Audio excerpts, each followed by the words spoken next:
Modelo educativo y de la evaluación docente. Saludo con mucho gusto aquí en el estudio a Marco Fernández, investigador de México Evalúa. Todos los lunes a esta hora tenemos a un representante, un investigador de México Evalúa, para que nos den los elementos y no estarnos quejando todos los días y estar resaltando las malas noticias. Ellos, como investigadores, resaltan lo que está bien, lo que hace falta para poder tener un crecimiento en el país. Y ahora, en materia educativa. Marco, muchas gracias. Hola, muy buenas noches.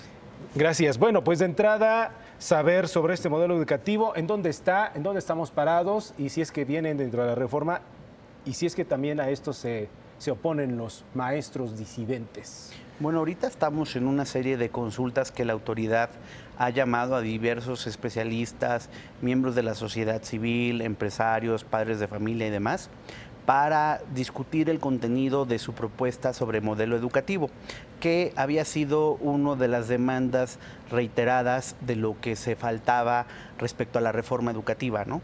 Había, en la perspectiva de algunos, una énfasis solo administrativo sobre la reforma educativa y no una discusión sobre el contenido de cómo cambiar los planes de estudio y la formación de los docentes para poder tener el conocimiento y las habilidades para los niños y los jóvenes del siglo XXI. Y pues está en estos momentos la consulta. Dentro de la consulta era previsible que los miembros de la coordinadora que han criticado todo aspecto de la reforma educativa y que piden la derogación de la misma, no han aceptado participar en las consultas. Creo que es interesante hablar del contenido brevemente de este modelo educativo, sobre todo porque puede haber muchas coincidencias en los que de cambiar para transformar el conocimiento de los alumnos. Por ejemplo, la importancia de que tanto se menciona desde hace tiempo que los alumnos aprendan a aprender, que puedan comprender lo que leen, tengan un buen raciocinio matemático. Que no solamente memoricen. Exacto. Y que además puedan, en esa curiosidad intelectual, también desarrollar habilidades socioemocionales que son vitales para su futuro como ciudadanos y como futuros trabajadores. El trabajo en equipo, por ejemplo, el poder expresarse en público, el tener esa capacidad crítica. Creo que difícilmente se puede diferir respecto a esas aspiraciones. El problema tiene que ver en cómo lograr concretizar la implementación de un modelo de esta naturaleza, dado una serie de deficiencias que observamos tanto en la formación inicial como en la formación continua que hoy nuestros docentes reciben. La formación, que es vital para que los maestros tengan las herramientas para poder enseñar este tipo de habilidades, todavía no queda muy claro cómo esos cursos se van a adaptar para cumplir dos propósitos, Héctor. Por un lado, estos cursos tienen que atender las deficiencias que están encontrando la evaluación docente, pero al mismo tiempo tienen que preparar a los docentes para poder enseñar estas habilidades que se esperan darle a sus alumnos. Y además tenemos obviamente problemas, por ejemplo, nadie puede estar, o creo que difícilmente se puede estar en desacuerdo en que se aspire que a los alumnos que terminen media superior tengan un buen dominio del idioma inglés. Pero hoy vemos que las evaluaciones demuestran que no tenemos hasta ahorita un número suficiente de docentes que tengan el dominio de este idioma y pues uno inevitablemente se pregunta cómo van a poder enseñar el inglés si todavía ellos mismos no tienen ese dominio del idioma. Hay además otro tipo de retos, por ejemplo, en el caso de media superior, es un sistema que está fragmentado en muchísimos subsistemas y hay una aspiración que todos los alumnos tengan un perfil de egreso similar. ¿Cómo le vamos a hacer si en estos subsistemas no se enseñan las mismas materias o no se enseña el mismo contenido de la misma forma? Todas esas preguntas todavía no quedan resueltas en la propuesta de la autoridad. No hay hasta ahorita, lamentablemente, un diagnóstico que sea público de cuáles son los problemas y las fortalezas de las escuelas normales y de las instituciones de educación superior donde se están formando los futuros docentes.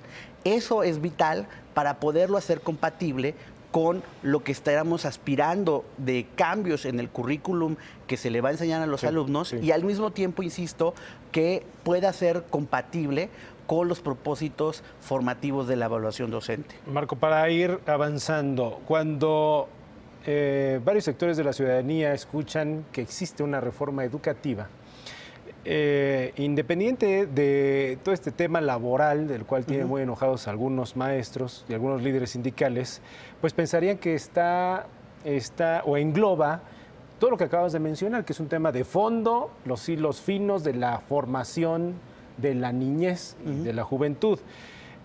Uno creería que cuando estamos hablando de reforma educativa está incluido esto, pero nos llama mucho la atención que a estas alturas todavía no esté concretado, definido, como tú lo estás mencionando. ¿Por qué? Bueno, creo que la verdad son varias razones, no es solamente una. Sí. Por un lado, la complejidad de la administración de los sistemas educativos en el país, en donde desde hace muchos años, desde 1992, hay una parte que le corresponde a los estados, una parte que le corresponde a la federación, y siempre hemos tenido el desafío de una coordinación efectiva entre estos dos niveles de gobierno para poder tener buenos resultados educativos. Llevamos muchos años de una mala influencia, la verdad, del sindicato sobre la administración de posiciones claves del sistema educativo. Y lamentablemente eso ha producido muchísimas prácticas de corrupción que no se van a ir de forma de la noche a la mañana, ni de forma pacífica. A eso además le agreguemos que a pesar de que ha habido un incremento en términos reales del presupuesto educativo, hay carencias importantes en infraestructura de diversas escuelas y en donde nuevamente esa discordancia entre mayores presupuestos y estas carencias también apunta a problemas de corrupción. Y peor aún, para no todavía complicar aún más la situación, muchas de estas políticas educativas requieren muchos recursos y el país está enfrentando problemas serios de finanzas públicas y no queda claro que se tenga el presupuesto suficiente para atender todo lo que contempla esta reforma educativa. Volvemos entonces al tema, Marco, como lo hemos señalado en distintos foros y escenarios con distintos especialistas en donde hay estados que no están haciendo su tarea en distintos rubros. El educativo es uno de ellos, ¿no? Mexicanos Primero ha hecho ahí una labor interesante de estudio, en particular en cada entidad, qué es lo que le hace falta a las escuelas, ¿no? En una descripción muy detallada que lo hemos presentado aquí. Pero, y esto para cerrar, Marco, ¿dependemos de una voluntad política de estos estados o de estos gobernadores para poder ir avanzando? Porque de otra manera no se ve por dónde. Que el presidente pueda jalar las orejas, por más llamados en cualquiera de sus entidades que pueda hacer, no se avanza, se requiere más que eso. Yo creo que si dependemos de la voluntad política nos vamos a quedar esperando por siempre. Así es. O sea, yo creo que son épocas en donde sí demanda una ciudadanía mucho más exigente, mucho más participativa. El tema educativo tiene que ser una de las prioridades nacionales por excelencia y no se va a resolver solito. Necesita padres de familia exigentes, colaboradores con los buenos maestros, que señalen las malas administraciones, que presionen a sus gobiernos en los estados para que rindan cuentas y no le echen la bolita solo al gobierno federal. Bueno, pues iremos abordando en esto, Marco. Es un tema muy abundante y me quedo con un tema y sobre todo también un mensaje para la gente que nos está viendo a nivel nacional, internacional, aquí en el Financiero Bloomberg. Este es uno de los asuntos que hay que cuestionar a los que quieren asumir un cargo importante. Y se me viene a la mente aquellos que quieren o aquellas que quieren ser presidentes de México.